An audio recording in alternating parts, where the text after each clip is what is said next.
guys.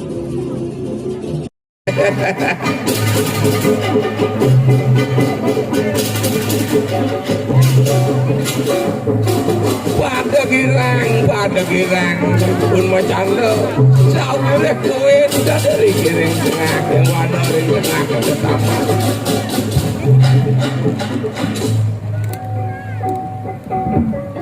dan tenak tadi kuit dia dari sakit kerana sapuni kemungui ngerupani pun maka sama nak lu adin mau kajar pakai jangan yang cuba kene do di jawa sana le seperti mana satu nah belang macam belang aduh durang udah keras mau bercanda cek kentong ya lu ngelima tiangnya takal tanggung jawab melang gayanya ini lu yang mau nih Truno Sabando mau balik pek Dewa Ratu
ada beberapa koin yang dari koin pertama ada tanjak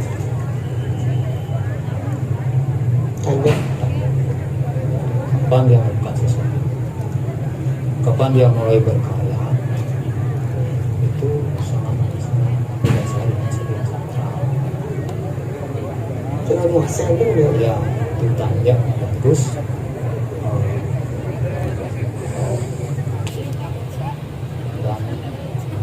setelah balik apa dan karakter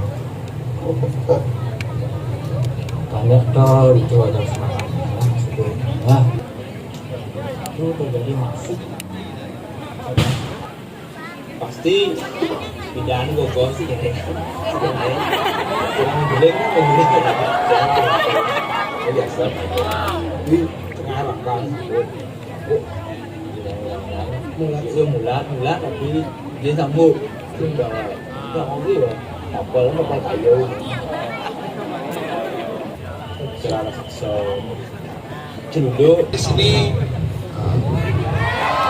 mengambil suatu filosofi ya, dari mana filosofi tersebut saya gunakan dan saya dalami ya, yaitu adalah filosofi napak sido di mana filosofi tersebut secara umum saya pahami sebagai suatu kemampuan untuk berkarya dan mewujudkan suatu karya dengan maksimal. Jadi mungkin saya harus berdalam lagi tentang Qasidah dilakukan sesuai dengan keahlian yang kita punya, sesuai dengan kekurangan yang kita punya, dan bagaimana kita memaknai setiap kehidupan yang kita buat sendiri. Dan tentunya yang diangkat oleh adik-adik STT kita atau anak Qasidah, yang dimana basic ataupun apa yang dahulu yang sangat atau apa yang dulu digeluti oleh masyarakat di Selakarang ini, yaitu mata pelajarannya pada seni ukir. Pada intinya adik-adik sekarang di STT Selakarang ini membuat salah satu ogoh-ogoh yang dimana ingin mengemas ogoh-ogoh tersebut agar kembali seperti dahulu ataupun konsep-konsep yang seperti dahulu, baik itu dari segi taktolnya ataupun anatomi dari ogoh-ogoh tersebut. Perkenalkan, nama saya Iketut dengan Kakawira, bisa disebut Mangosi, dan patung dari penglingsir kita yang dahulu. Mungkin ciri khasnya dari tapel, teknik pewarnaan, dan aksesoris lainnya. Untuk tahap pengerjaannya dulu dan bulat, kita juga mempatkan barang yang ramah lingkungan juga. Untuk teknik pewarnaan pokoknya kita ingin mengangkat garapan tradisi untuk tahun Saka 1947. Dan saya tidak lupa berterima kasih pada salah satu eksekutor kita, mungkin senior lah bisa disebut di Selakarang, Agus Jayawas kita, asik. Dan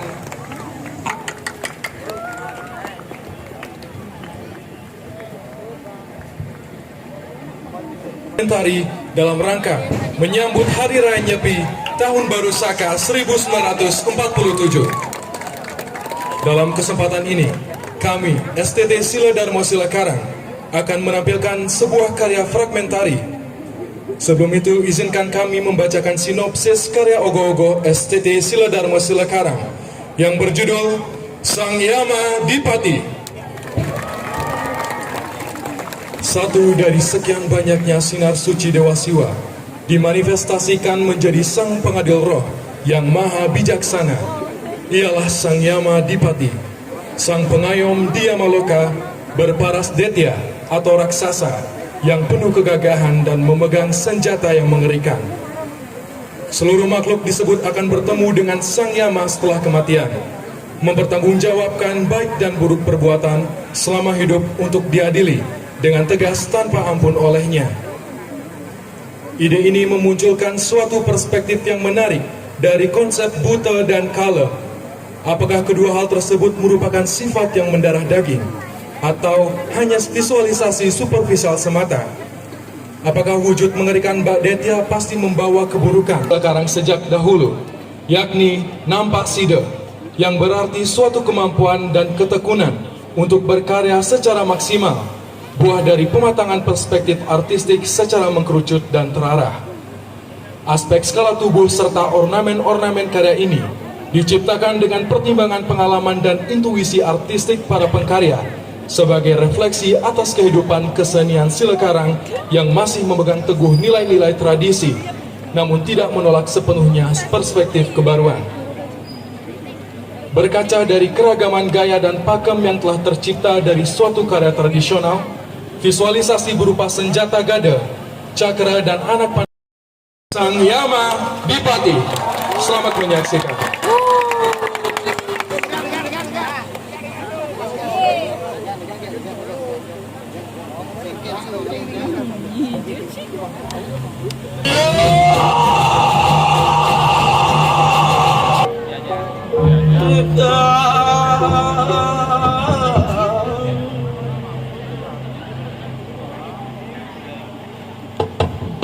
Sulit orang